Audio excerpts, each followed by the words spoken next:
क्या आप कभी किसी ऊंचे पर्वत के शिखर तक पहुंचे? यदि आप पहुंचे हैं या यदि आप किसी ऊंचे पर्वत पर जाएंगे तो ध्यान से देखिए।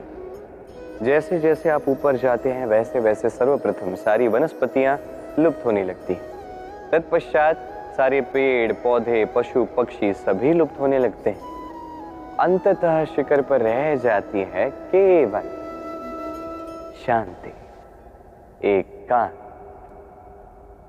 अब मनुष्य के साथ भी यही होता है। मनुष्य जब आत्मविकास की ओर बढ़ने लगता है, अपने जीवन के शिखर पर पहुंचना चाहता है, तब उसे एकांत की आवश्यकता होती है और उसे साथ छोड़ना ही होता है अपनी सुख सुविधाओं का, अपनी संपत्ति का, अपनी समृद्धि का, अपनी सुंदरता का।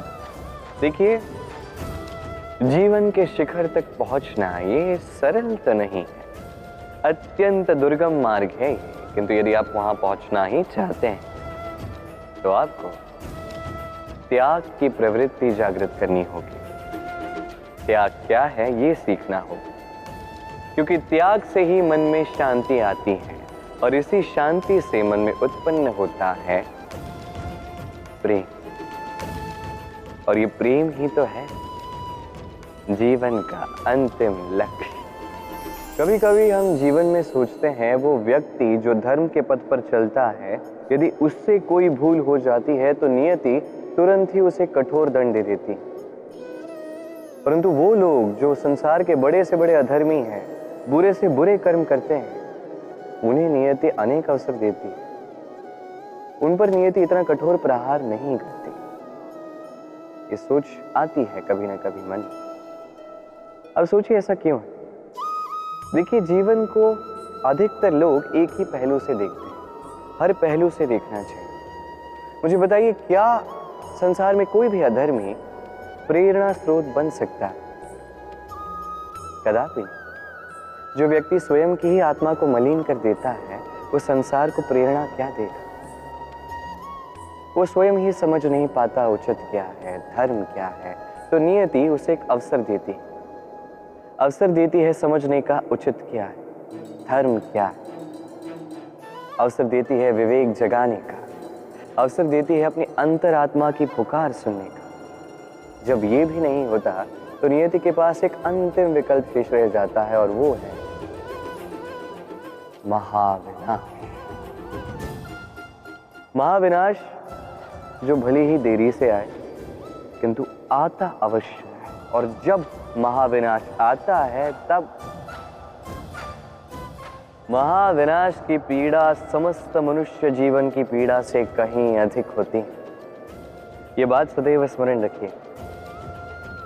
और दूसरा व्यक्ति जो धर्म के पथ पर चल रहा होता है, उससे यदि कोई भूल हो जाती है तो नियति उसकी परीक्षा लेती। उस समय मनुष्य को लगता है कि नियति ने उसे कठोर दंड दिया, पर समय के साथ हम सभी देखते हैं जब वो व्यक्ति उस परीक्षा में उत्तीर्ण हो जाता है, वो समस्त संसार के लिए प्रेरणा स्रोत बन जाता है। अर्थात नियति हर एक व्यक्ति को उसके कर्म का उचित फल देती है, उचित दंड भी देती है। अंतर है तो बस समय और आपकी सोच का। दुविधा। कई बार जीवन में हम उस मोड़ पे पहुंच जाते हैं जहां हम समझ नहीं पाते कि अब किस दिशा का चयन किया जाए। कभी यहाँ जाना उचित लगता है, कभी यहाँ जाना उचित लगता है, कभी दोनों मार्ग पर आगे बढ़ना आवश्यक लगता है, किंतु वो तो हो नहीं सकता। तो कभी कभी ऐसा भी लगता है कि कदाचित यहीं रुक जाना उचित है, कहीं ना जाना ही उचित है। अब इसी को तो दुविधा कहते हैं। संसार में ऐसी कोई दुविधा नहीं जिसका समाधान ना हो। ये दुविधा स्वाभाविक है और आपकी इस दुविधा को थोड़ा सरल बना देता। दुविधा में जब भी चयन करें तो ये सोच कर करें कि आपके इस चयन का इस संसार पर, इस समाज पर क्या प्रभाव पड़ेगा। अपनी लाभ और हानि के विषय में सोचना छोड़ दीजिए और कर्म कीजिए संसार के हित के लिए, आने वाली पीढ़ी के हित के लिए। सोचिए कि आपके इस कर्म से उनके जीवन का उद्धार कैसे होगा, क्योंकि यही विचार उचित विचार। देखिए, कई बार औषधि जो होती है वो कड़वी होती है, किंतु यही औषधि तो उपचार भी करती है ना। उसी प्रकार आपको भी इस दुविधा में कड़वे चयन करने पड़ सकते हैं, जो कठिन चयन होंगे, जो कठिन समय ला सकते हैं। किंतु यदि ये चयन धर्म संगत, यदि इसे संसार का हित होगा, तो यही चयन उचित चयन।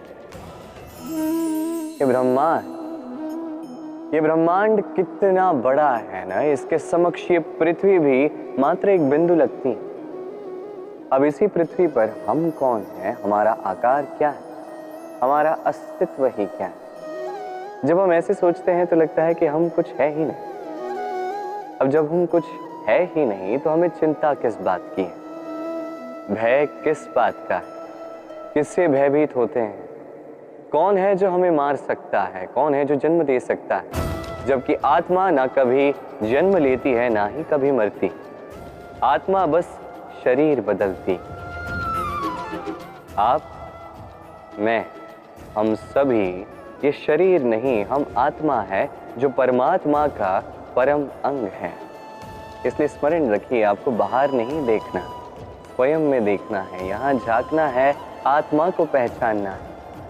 क्लेश, भय, चिंता, इससे स्वयं को दूर कीजिए, आप पहचान जाएंगे परमात्मा कौन। तो आइए और मेरे साथ प्रेम से कहिए, राधे राधे।